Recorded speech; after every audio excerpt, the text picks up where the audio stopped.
Welcome to another episode of Tiger Talk with the 1400 Club. This is your main man, Ken Clark. Back in the booth with my compadres. We got the big Aristotle and Mike B. What's up, fellas? How y'all doing, man? What up, Ken? What up, Mike B? What up, V? I love. What's going on? What up, Ken? What's up, JSU family? The big Aristotle, what's up?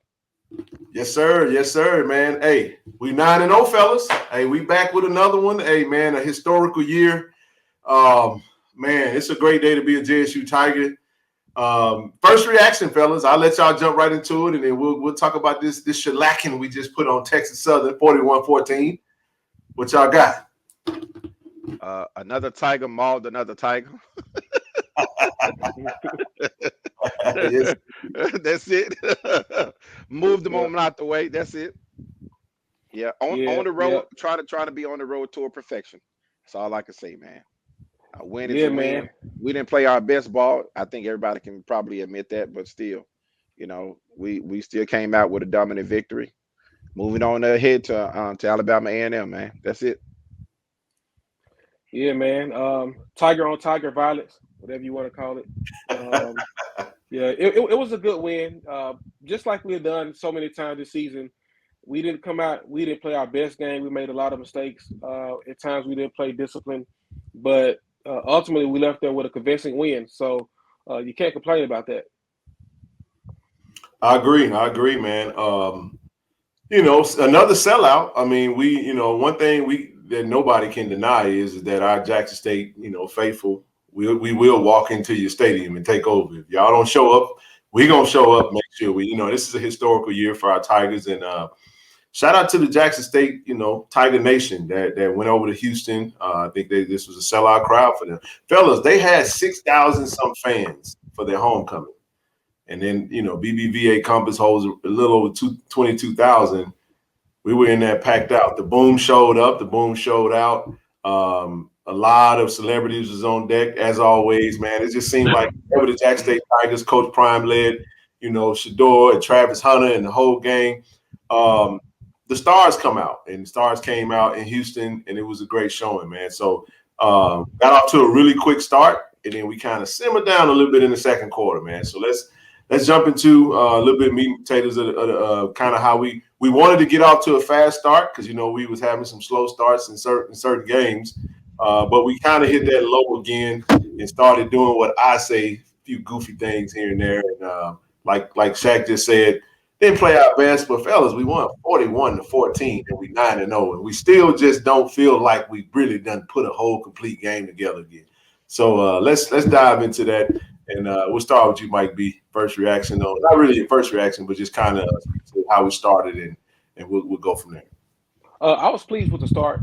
We got off to a pretty quick start, 21 points in the first quarter. And, we ran the ball well, we passed well, we blocked well. We did everything we were supposed to do. And then at some point, we just kind of hit a lull. And I think it happened, with that drop pass. I think that was – who was that? Was that Cam Buckley? That was Cam Buckley. Yeah. And it seemed like after that, we just kind of fizzled out. And I don't want to contribute it totally to that. Texas Southern did make some adjustments, but I don't think it was enough to really stop us. But we got back into the swing of it. We finally figured out that Savion Wilkinson has the hot hand, and we just kept feeding him, just kept handing the ball, and he kept moving the pile. And I think ultimately, to me, it seems like we could delve into this later if you want to, but he's becoming the heartbeat of this offense. The offense is running through him. The way he imposes his will. When you talk about dominance, anytime you talk about dominance offensively, you want to have a good running game. You want to have an offensive line that's blocking and imposing its will on the defensive line in the front seven, and we've done that effectively. And then we had a bulldozer coming through there, and for 200 plus yards. So we could talk about that later, but I feel like he's becoming really the what this offense is about, the identity of this offense. Yeah. Not to negate anything from Shador. Shador is still playing at a very high level. Right. We found another gem. I kind of agree with that. I mean, I agree that drop pass by Cam kind of deflated the team, kind of decreased the momentum a little bit. It kind of swung the pendulum, if you will, back to Texas Southern, and they took advantage of it. overall, we did a great job of controlling the line of scrimmage, Mm-hmm. as evident by Wilkerson having over 200 yards rushing for the total game. I mean, you can tell in the first quarter that the O line was just going to manhandle those boards because they did a good job putting hat on hat, opening holes. I mean, big holes too. I mean, Savion was getting 5, 6, 7 yards a pop in the first and second quarter alone. So they did a good job controlling the line of scrimmage. Defense kind of played some great ball, kind of missed some assignments, which led to Texas Southern getting some easy points. Played some undisciplined ball, not being able to stay off sides and just being overly aggressive at times. I think we kind of left some gaps open for Texas Southern to take advantage of the middle of the field on a couple of run plays. One of those is that delayed swing pass to the running back in the backfield that we kind of overplayed. And that just comes that's discipline. That's a man-on-man assignments, and you just doing your job and making sure you stick to your man. And I kind of understand exactly what Coach DC now has been saying over and over again about everybody doing their job consistently. Because Right. if they do that, that play doesn't happen. Absolutely. We don't give up that play at all. And so we're nitpicking now as fans because we have been conditioned to want perfection. And I think this is what the ultimate goal is for this team is that limit your mistakes, play to the best of your ability, play for perfection, and let everything else take care of itself. And eventually it will. I'm still looking for that complete game, if you will, for this team. I don't think we've had it yet. I think we've been close, but I think we're I mean, getting there. since I think we're getting there. I say, I mean, all great points. I would just say, I think our expectations has come from the coach. The coach has set, Coach Prime has set the thermostat on the expectations from the fan base for this season, and he said he wants to dominate. Matter of fact, even when you go into his halftime speech, he was very, it was very short and sweet. He was letting them know, look, we don't want to be comfortable with just being good. We want to dominate, right? We don't want to just win. We want to dominate. So a part of domination is cleaning up those little things that we talked about, the missed assignments. I mean, we'll start a little different, a little unconventional than what we normally do. But let's talk about the penalties. The penalties. Oh man. We had 13 penalties for 113 yards that we gave up. And I would even say this, fellas, that the two penalties, I would say there was one penalty that led to a sustained drive where the defense had got off the field. We get an offside on special teams, which led to them getting the ball back, which eventually led to the first score. Then, the second score came on a muff punt, which we really should have just fielded it. We talk about being dominant in three aspects of the game. I thought special teams wasn't very good this game. And it showed. I think special teams is the thing that really led to their points. When the defense do what they need to do to get out the field and they have to play longer, that's kind of where we found ourselves giving up the 14. But 13 penalties, 113 yards to they only had 8 penalties for 65 yards. So when you look at the stats, even though we had the ball longer, we won the time of possession 34 minutes, 6 seconds. They had 25 minutes, 54 seconds. So first downs, 24 first downs to their 13 first downs. Our efficiency on third down. So the game within the game, the stats said that we dominated, but it's the mistakes. The turnovers. We lost the turnover battle. We gave up one turnover, and then we did not cause any turnovers for them. So yeah, that's but let's do this. Going into the opening of the season, we had a first team all SWAC quarterback and then a second team all SWAC quarterback. We had Mr. Andrew Body going up against our very own Shador Sanders. And fellas, we haven't given up a 200-yard passer all season, and the defense, despite some of the mishaps, still was able to maintain that streak 9 games into the season, which I think is very impressive. Let's speak to the quarterback play, and then we'll work our way into Mr. Wilkerson, because we got to give Mr. Wilkerson his own time right now because he dominated on Saturday. Man, awesome quarterback play from Grown. He did a tremendous job of taking what the defense was giving him. Mm-hmm.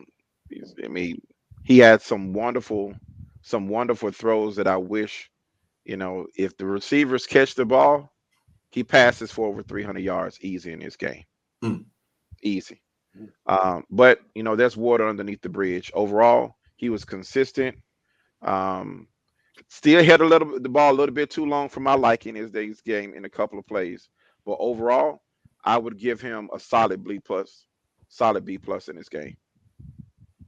Yeah, that's fair. Yeah, that's a fair grade. One thing I want to see from him coming into this game, well, two things: no interceptions. I don't want to see any interceptions or any silly turnovers. And I wanted him to focus on not holding the ball as long and extending plays as much and push the offensive line in a bad situation, which leads to a lot of penalties. It's hard for your offensive lineman to sustain if you're, if you're holding the ball that long, you're not checking down and getting out to your hots and so forth. So, but he did do a good job of getting to the hots. He got the ball to the tight end. I was really glad to see that those underneath routes, he started to take advantage of those. And like the Big A said, he just took advantage of what the defense gave him. He didn't try to force anything. He didn't try to play hero ball. So it was a very good performance from him. It was, if you look at the numbers, it doesn't really jump out at you and wow you. But when you have an offense like this, you don't have to throw for 300 yards every game. You don't have to throw for 400 yards. You do what the offense needs at that particular time, and based on how the flow of the game dictates. And he did a great job of doing that. Yep, 76% passing percentage, which is stellar. 23 for 30, 252 yards, 3 tubs. Had a longer 38, and one rushing touchdown too. Yeah, one rushing touchdown. What was really impressive, and I know we're talking about Shador, but can I get a shout out to DJ Stevens? Man, I'm so proud of this kid, man. I so proud of this I was kid, like, man. That's one player we all happy about, man. Yeah, man. You kind of feel, you kind of feel bad for Kylie because Kylie's like, man, why couldn't get, Kylie Mitchell would have loved to have been played in this offense. DJ Stevens, man, 3 receptions, 56 yards, 1 touchdown, a beautiful flea flicker, man. So for everybody, man, you can be critical. You got to get Coach Bartolone his flowers, man, when you do that. That was a well executed play. I mean, it was wide open. And I like to see the razzle dazzle, man, and them to mix it up. But I mean, he didn't just go to DJ just on that one. I mean, if we look at DJ's, let's look at DJ's stats for the season, man. And this is a tight end. And look, we ain't dreaming. DJ got 29 receptions this year, man. Now the yardage may not be as high, 297 yards, 2 touchdowns, but he's averaging 10 yards a carry. 10 yards a reception. Which is phenomenal because all we really want, fellas, is to see the tight end being utilized. That's it. Right. That's pretty impressive. That's it. Yeah. And you probably can't find the numbers for it, but I noticed that he's converted on a lot of those third downs. Yeah. They just go out to the flat, and he has great hands. He catches it. He doesn't drop much. He don't drop much at all. Yeah. And when it comes to pass blocking and run blocking, he does that very well too. He's an all-around tight end. Honestly, I think he'll probably get a good chance on somebody's roster over the summer, NFL roster. But he's done a great job. I keep comparing his stats to the kid in at BCU, Everett. And the numbers are quite the same.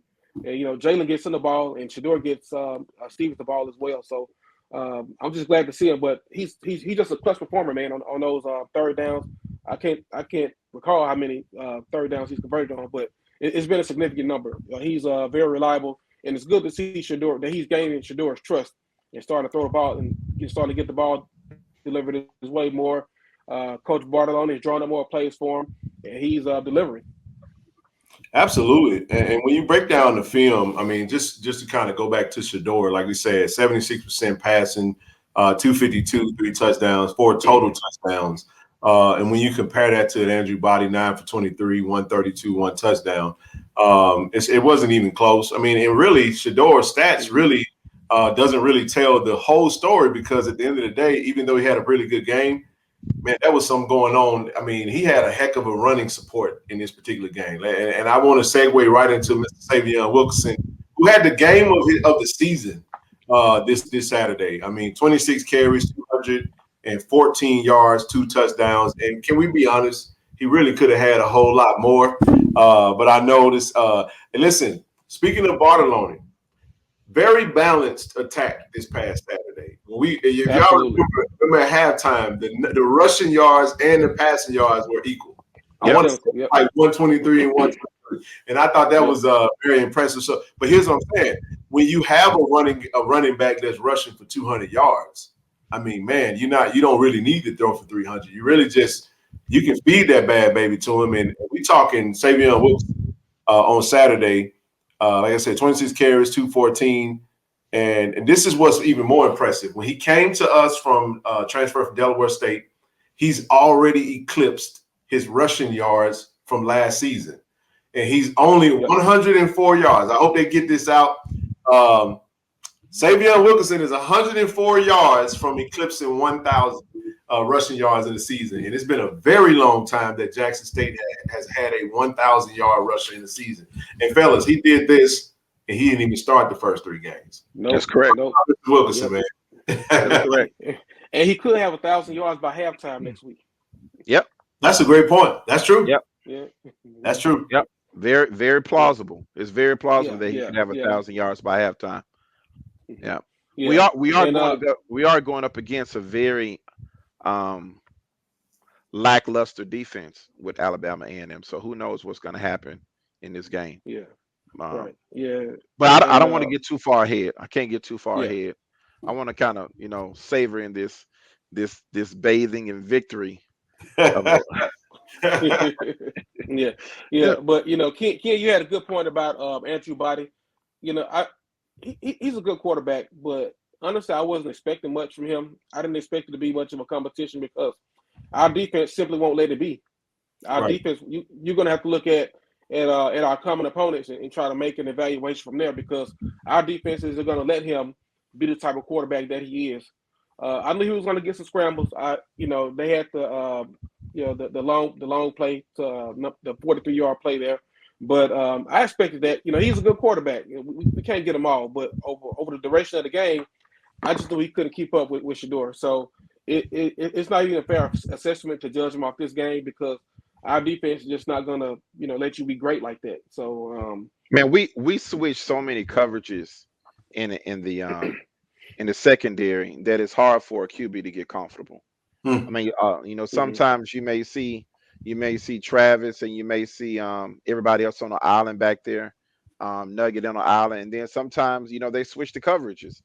They'll run a double coverage, and then all of a sudden, you got Shiloh and safety of Huggins back there, and they're just sweeping and swatting. They swatting, and they switch so well, man, back in the secondary. And dare I say it, I still think they haven't played their best game as a unit. No, I still don't think they played their best game as a unit, and that's saying something considering how low we've held some of the teams to passing. Obviously, the D line has contributed to that, but still, this secondary is still playing pretty decent ball. They are not playing lights out completely, but they doggone sure close to it. Well, I think one thing to note in this particular game is that we were down 2 starters, and it just speaks to the depth that we have. I mean, John Huggins and Nugget didn't play in this game, both nursing some injuries. We do expect them to be back. Travis Hunter will definitely touch on his play, which was pretty impressive. Playing both sides of the ball, but it's still pretty obvious that he's still getting his footing down on defense. And then Shiloh is just coming back. So you got Shiloh returning, you got Travis getting his footing, you got Nugget, who's a starter, being out, and John Huggins being out, which and when we segue into the defense, that Mr. Consistency, the 2 faces of the defense, I think it's pretty clear to say that Mr. Aubrey Miller and Cameron Silman Craig, both, Cameron led the team in tackles. I want to say with 11 tackles, and Aubrey had 10. That's correct. Definitely showed up and did their part. We saw a lot of interchangeable pieces. It was good. It was good to see True Thompson playing. It was good to see Big Boosie out there. It was good to see Big Country out there. You know what I'm saying? Yeah. The defensive line. Now we're starting to see. We haven't seen Julius Lewis play much, but it speaks to our depth. So we play a lot of bodies on defense. But in the end, it really just comes down to being able to operate as a unit. So I like the point that you made, but With that being said, like I said, Cameron had a great showing as well as Aubrey, but we want to talk a little bit about Travis Hunter, kind of get you guys' thoughts on that. Had an amazing Matrix-like catch, move out the way, let the buddy pass by and keep going. And look, I actually thought he was going to get his first interception. Oh, man, he was so close. That reminded too. That reminded me when you was talking about that muff punt. That the play right before that was a missed interception by Travis. It was absolutely it was. That's a great point. Yeah. Well, I actually said that. I said if we get that interception, we're not in this situation. Yeah, we're not in that situation. Yeah. But yeah. But Travis is I see why Prime said he's a one of a kind athlete, one of a kind player. He is, man. I can't say enough about his uncanny ability and ball skills and just his fluid movement and agility out there on the field to just make one quick step and just juke somebody. But the guy has some mad feet, man, some mad foot skills. You can tell that he's really close from just breaking out. Like you can tell that it's starting to climax right now, and that he's starting to get real comfortable and getting his swagger out there on the field after being out for so long. I can't wait for him to get his first touchdown. Cannot wait. Yeah, because I think after that happens, the ball is just going to continue just rolling after that. Yeah. Travis a different dude, man, and you look at a play, it's like he's at a different speed than everybody else. You know how on Madden, like when you play your little cousin on Madden, they'll be on Rick and you'll be on all Madden. They just so much faster than you. That's how I look with Travis out there, man. And offense and defense, 4 pass breakups. You know, you have DBs who starting to sweat. Good DBs who don't get forward the whole season. He got that in one game, which leads me to wonder why Body kept trying that, man. But secondly, it's just a remarkable stat, and made some great plays out there. They tried to get it to guys on digs, go routes, didn't work. None of it worked. Right. So he's just I just said he's a shutdown corner. Until proven otherwise, he's a shutdown corner. Agreed. Absolutely. And moving right on along. I know we touched on the defense a little bit, but I definitely want to. We're gonna move back to the offense real quick because I don't want to omit. I know we touched on DJ, we touched on Savion Wilkerson, and we touched on quarterback number 2, Shedeur Grown Sanders. We got to get Shane Hooks, man, some shine, man. Shane Hollywood Hooks had a phenomenal game on Saturday. 2 touchdowns, 7 receptions, 76 yards. I mean, jumped over a man, fought for some yak. And that last touchdown that he caught when Shedeur put it on the line to him.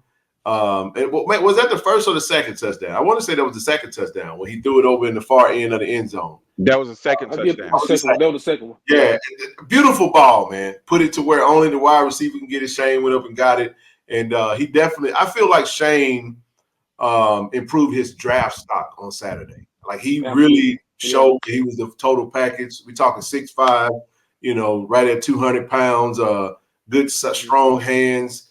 And his ability to get up the field. One thing I would ask Shane, I know where you're going. I know where you're going. Yeah. Get on up the field, man. Stop going backwards, man. He's going that way. He go the other way. I know he's trying to clear him and make a move, but it's like, bro, catch that ball and get on up the field. And I say that because our leading receiver was out for the game, Dallas Daniels, who our coaches also said was a pro.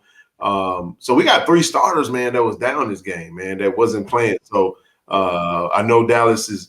We'll be excited to see Dallas back with the team in Mobile versus Alabama A&M. But definitely want to shout out Shane Hooks for his stellar play on Saturday. Yeah. The one thing I hate about missing Dallas is now Xavier Smith for FAMU. He's going to run away with that with those receiving leading receiver role for the remainder of the SWAC because he's ahead in yards, receptions, and touchdowns. But Dallas Dan was right behind him. Daniels was right behind him. But that's going to change. But other than that, you remember when we did the preseason show, we all predicted. Well, some of us predicted Shane to be the offensive player of the year, not named Shedeur Sanders.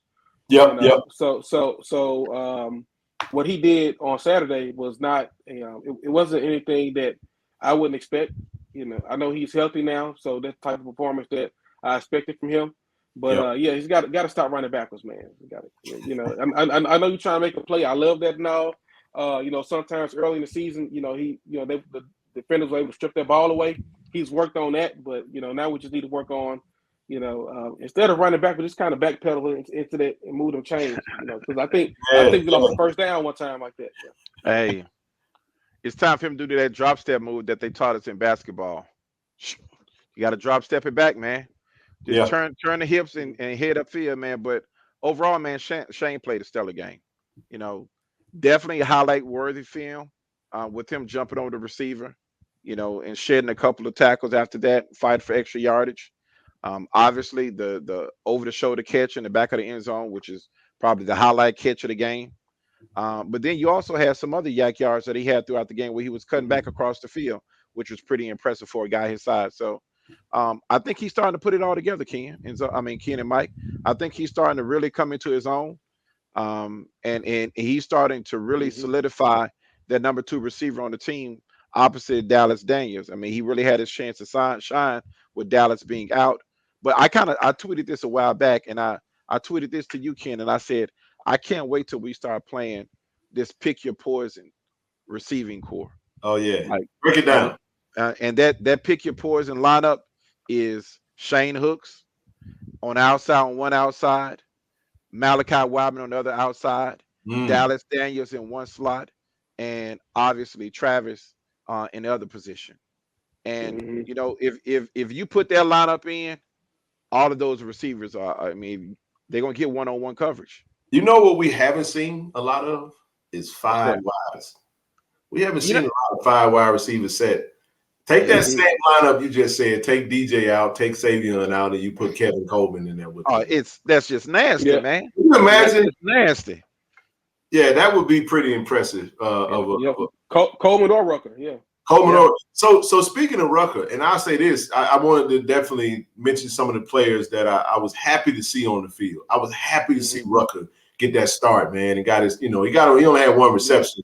1 reception for 9 yards. But another player that you could tell the coaches really wanted to get involved, Quay Davis. I was about to say that. I'm so happy to see these players because you want to see them get their turn, get their chance, and they make some shape, make some work with it. Quay had 3 receptions, 22 yards, and a shoestring tackle away from going into the end zone. Yeah, shoestring tackle away, almost had it. And actually had 1 rush for 5 yards. So definitely kind of have that Deebo Samuel role. And you know what? These players, if they were on any other team, they would probably be featured throughout the game and would have a lot more stats. But one of the beauty about playing at Jackson State, it's definitely going to get spread across because we got a lot of depth on offense as well as on defense, man. So definitely a really good day. Like I said, 41 points, but that was a quiet 41. It was a 41 after, we finished with 41 points and we scored 21 in the first quarter. So, we really felt like it was going to be one of those, I would say, Alabama A&M type games. Yeah. And I'm going to say pun intended because we get Alabama A&M Saturday. But then in the second quarter, we kind of just lulled. Yeah, and that's the thing. I think we tend to got a little lax a little bit and really tried to, like I said, I think that the turning point was maybe the drop ball. But one of the things we got to do is just we got to clean that up and continue to dominate all 4 quarters and all 3 phases of the game. Like I said, the cool thing about a game like that is you get to clean it up and you get to go back and do it all over again. And we get to do that again on Saturday. We're going to Mobile. This is actually going to be a home game away from home. Of course, this game will be played in Mobile, Alabama at Lab People Stadium.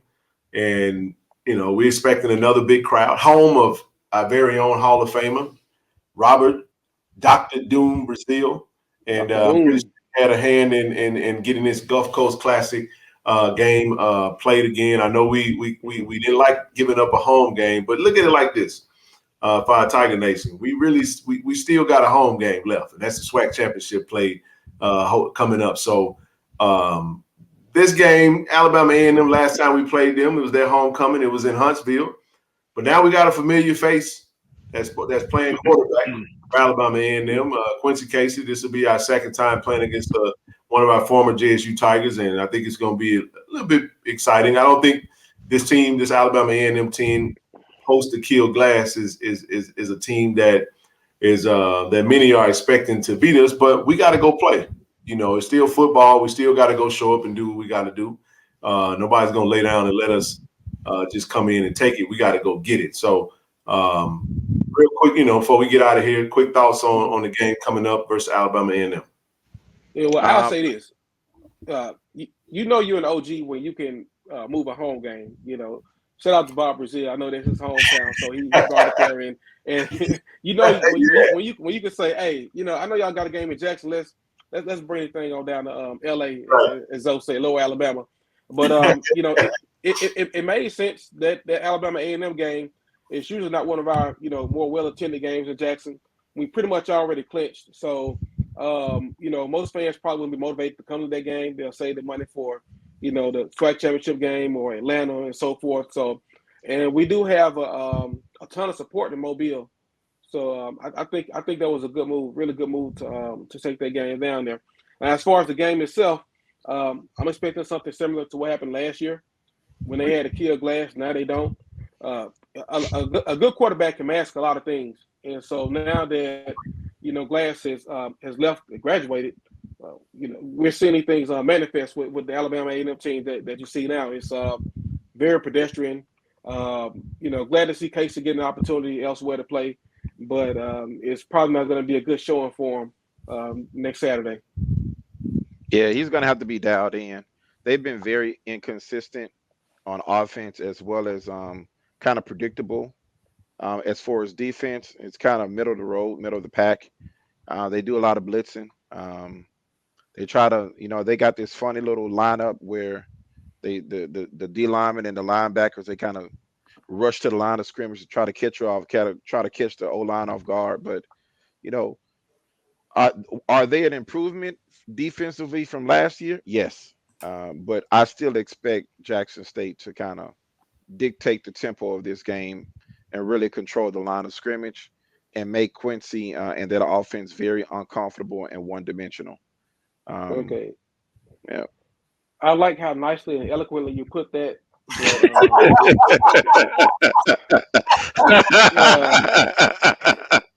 But, that's that Jackson State education, homeboy. Yeah. Well, I think it's safe. Go ahead. They lost the Valley. That is true. That's true. Hey, I'll say this. I don't think we'll be giving out no pink scooters this time around this year. But a match. We'll give I know, right? He got his and hers, yeah. There it is, man. You know what? I think this game is definitely a game that we should go in and dominate. I won't bunch down on it. I know Corey usually does the preview. We look forward to having their media personnel come on Tiger Talk with the 1400 Club and speak to their program. But I think with everything that we've seen, we should go in and handle business and give a good showing to the locals in Mobile. I call Jackson State the greatest show on turf right now, or should we say grass, whatever. Nevertheless, I'll say this, and we'll get ready to close it up. The beauty of it is that we have a chance now, fellas, to do something we've never done before, and that is our season 10-0. We're 9-0 right now, and man, 10-0. Nothing. The only thing better than 9-0 is 10-0. So, I look forward to our JSU Tigers going in, handling business, and definitely being able to come back and do what we do again. Sit down and recap it and talk about what we did well, how we dominated, and hopefully we'll be in a scene a much cleaner product than what we saw on Saturday. Like I said, we won 41-14. We're ecstatic that we're 9-0, but we're definitely looking to go in and make a statement on Saturday. Yeah, and I think we're gonna make that statement. I think it's gonna be a clear decisive victory, and you're going to probably see that in the first quarter. I'm hoping the guys come out clicking on all cylinders, execute. I only want to see one punt in this game, and that's at the end of the game in the fourth quarter. I like that. If we can keep Sam Johnson and Lane McGregor on the sideline, we've done our job. We want automata to kick nothing but field goals, extra points. That is extra points. We let Gerardo Beza kick it off every time we score. I hope we put up a lot of points, man. I think as we get ready to finish the season, one last thing I'll say, and we can get ready to close it out. Shedeur is definitely on the brink of history. Having a really good season. I know his stats will be a little bit better. Like I said, we talked about some of the drops, but sitting around 2,700 yards, 27 touchdowns, 5 receiving touchdowns. So these last 2 games against Alabama A&M as well as Alcorn, I expect Shedeur to ball out as well as Mr. Wilkinson. So it'll be pretty awesome to have 2 amazing staples on offense. But that speaks indicative to the type of team that we have. And if you got a team that's 10-0 and dominating, obviously you got some players that's going to be up for some awards at the end of the year. But anything else, if y'all got anything else you can add before we go ahead and close this bad baby out, man? Nah, man, look, we're on the verge of making history. That's all I can say. I mean, first time in history, Jackson State is 9-0. We got to keep the ball rolling, keep the momentum, keep striving for perfection, and keep holding these teams to low productive outcomes in every game. So I'm proud of the team, proud of the coaching staff, proud of the JSU family, and more importantly, I'm proud of all of us, man, because this has been one hell of a journey so far for us. Absolutely. Facts. Yeah. So much more to come. All right, well that'll do it for this episode of Tiger Talk with the 1400 Club, and to all of us, those that are tuned in. If you're not subscribed to the channel, go ahead and subscribe to the channel on YouTube. Be sure to also catch us on Spotify, Apple Podcasts, Google Podcasts, every major podcast outlet. But now you get to see our Jackson State memorabilia. You get to see the flag. You get to see who is swag. You get to see the 1877 on YouTube. Appreciate y'all for tuning in, man. Go Tigers. D.I. love, baby. D.I. love. D.I. love.